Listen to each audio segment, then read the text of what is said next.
여호수아 8장 24절부터 35절 말씀입니다. 이스라엘 사람은 광야 벌판에서 자기들을 뒤쫓던 모든 아이성 주민을 다 죽였다. 그들이 모두 칼날에 쓰러지자 온 이스라엘 군대는 아이성으로 돌아와서 성에 남은 사람을 칼로 죽였다. 그날 아이성 사람 남녀 12,000명을 모두 쓰러뜨렸다. 여호수아는 아이성의 모든 주민을 전멸시켜서 희생 제물로 바칠 때까지 단창을 치켜든 그의 손을 내리지 않았다. 오직 가축과 그 성의 전리품은 주님께서 여호수아에게 명하신 말씀대로 이스라엘이 차지하였다. 여호수아는 아이성을 불질러서 황폐한 흙더미로 만들었는데 오늘날까지 그대로 남아있다. 여호수아는 아이성의 왕을 저녁 때까지 나무에 매달아 두었다가 해가 질 때에 사람들에게 명령을 내려 나무에서 그의 주검을 끌어내려 성문 어귀에 내버리게 하였다. 사람들이 주검 위에 큰 돌무더기를 쌓았는데 그것이 오늘날까지 남아있다. 그 뒤에 여호수아는 에발산 위에 주 이스라엘의 하나님을 섬기려고 제단을 쌓았다. 그것은 주님의 종 모세가 이스라엘 자손에게 명령한 대로 또 모세의 율법책에 기록된 대로 쇠 연장으로 다듬지 아니한 자연석으로 쌓은 제단이다. 그들은 그 위에서 번제와 화목제를 주님께 드렸다. 거기에서 여호수아는 이스라엘 자손이 보는 앞에서 모세가 쓴 모세의 율법을 그 돌에 새겼다. 온 이스라엘 백성은 장로들과 지도자들과 재판장들과 이방 사람과 본토 사람과 함께 궤의 양쪽에 서선 주님의 언약궤를 맨 레위 사람 제사장을 바라보고 서 있었다. 백성의 절반은 그리심산을 등지고 서고 절반은 에발산을 등지고 섰는데 이것은 전에 주님의 종 모세가 이스라엘 백성을 축복하려고 할 때에 명령한 것과 같았다. 그 뒤에 여호수아는 율법책에 기록된 축복과 저주의 말을 일일이 그대로 낭독하였다. 모세가 명령한 것 가운데서 이스라엘 온 회중과 여자들과 아이들 그리고 그들 가운데 같이 사는 이방 사람들 앞에서 여호수아가 낭독하지 않은 말씀은 하나도 없었다. 오늘 본문에는 아이성 전투가 마무리되고 모든 백성이 잠시 멈춰서 다름 아닌 예배 현장으로 나아가는 모습을 보게 됩니다. 방금 전까지 전쟁의 한 복판에 있었던 것 같은데 이를 뒤로 하고 또 거기서가 아니라 30km 정도나 떨어진 에발산이라는 곳에 가서 하나님 앞에 제단을 쌓습니다. 여리고성도 부수고 아이성도 부수고 이어서 가나안 정복을 해야 될 것 같은데 뜬금없이 이들은 예배의 자리를 찾아가는 거예요. 백성들은 하나님의 말씀 앞에 다시 서서 언약을 갱신하는 공동체의 모습을 보여줍니다. 가나안 땅 정복이 단순히 영토를 넓히기 위한 전쟁이 아니라 하나님의 나라로 세워져가는 영적인 과정이었기 때문에 그렇습니다.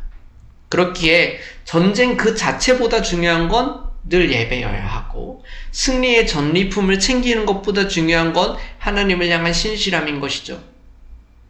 오늘 이 부분을 주목해 보려고 해요. 아이성이 완전히 무너지고 이어서 에발산으로 이동해서 예배를 드리는 과정, 그리고 하나님의 말씀 앞에 다시 서서 축복과 저주를 기억하는 장면을 살펴보려고 합니다. 결국 아이성 지역에는 두 개의 돌무더기가 쌓이게 돼요. 하나는 아간의 돌무더기고 하나는 아이성 왕의 돌무더기죠. 이전에 봤던 것처럼 아이성 전투는 한 번 졌었어요. 왜 졌나요? 아간이라는 사람이 죄를 지었으니까. 하나님께 온전히 바쳐야 할 전리품을 자신이 훔쳐서 가져가려 했으니까. 그 죄는 이스라엘 공동체 전체를 패배와 죽음으로 이끌었습니다.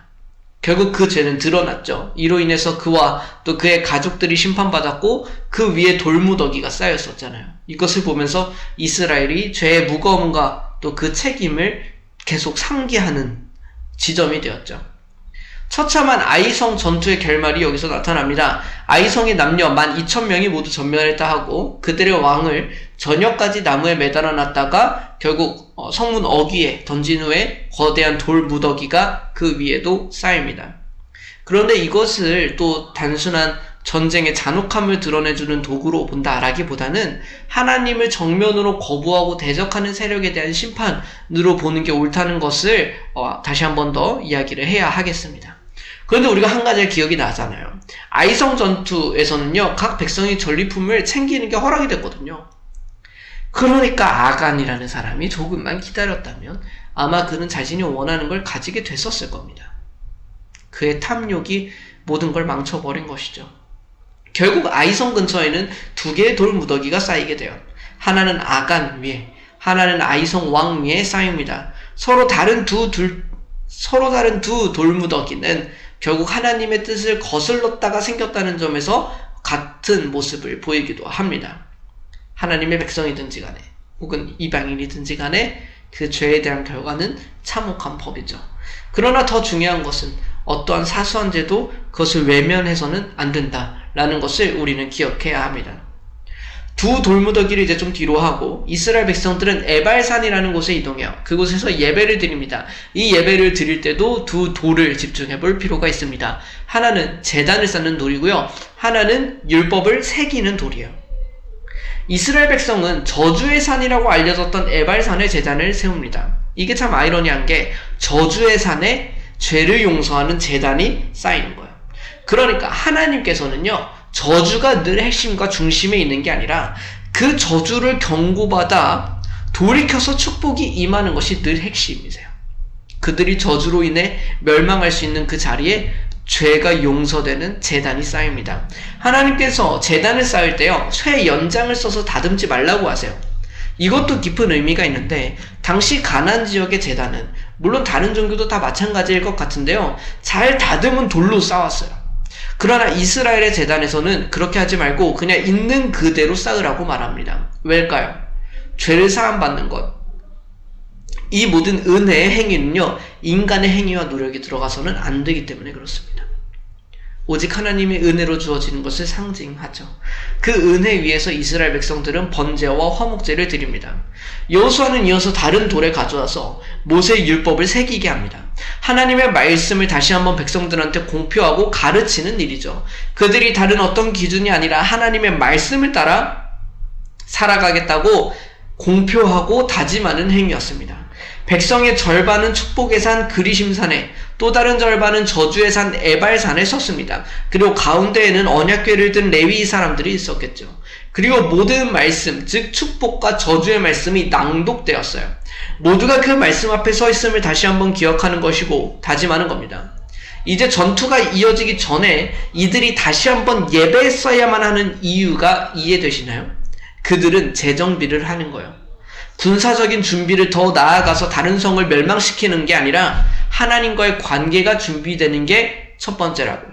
그들의 믿음, 그들의 하나님을 향한 자세, 말씀에 대한 자세가 준비되는 것이 전쟁 준비보다 더 중요하다. 그렇다면 이 이야기들이 지금 우리에게 어떤 의미가 되는가? 첫 번째로는 우리도 잠시 멈추는 시간을 가지기를 권면합니다. 잇따라 전쟁할 수 있죠. 그래야만 하는 것 같죠. 그러나 이스라엘은 가장 중요한 영적 재정비를 위하여 멈추었습니다. 예배와 언약이 우선임을 알았으니까요. 우리 역시 마찬가지예요. 현대인들이 얼마나 바쁜 일상을 살아가나요? 그러나 우리도 일상 속에서 멈춤이 의도적으로 필요하다는 겁니다. 예배와 말씀으로 하나님과의 언약을 점검하는 시간도 중요합니다. 침묵함으로, 묵상함으로 우리의 영혼을 돌보는 일도 필요합니다. 우리의 진정한 승리가 이 시간에 달려있음을 기억해야만 한다는 거예요. 두 번째로는 이들은 모두 하나님의 말씀 앞에 섰을 뿐만 아니라 하나님의 모든 말씀 앞에 서게 됐어요. 무슨 말이냐면 축복의 말씀이 좋으니까 축복만 취한다는 건 있을 수 없는 일이에요. 때로 우리의 마음 가운데요, 듣기 싫은 말씀이 있어요. 기억하기 싫은 말씀이 있습니다. 가까이 하기 싫은 말씀이 있습니다. 없었으면 하는 말씀도 심지어는 있을 수 있습니다. 그러나 그렇다고 한들 우리는 말씀을 가감해서는 안 됩니다.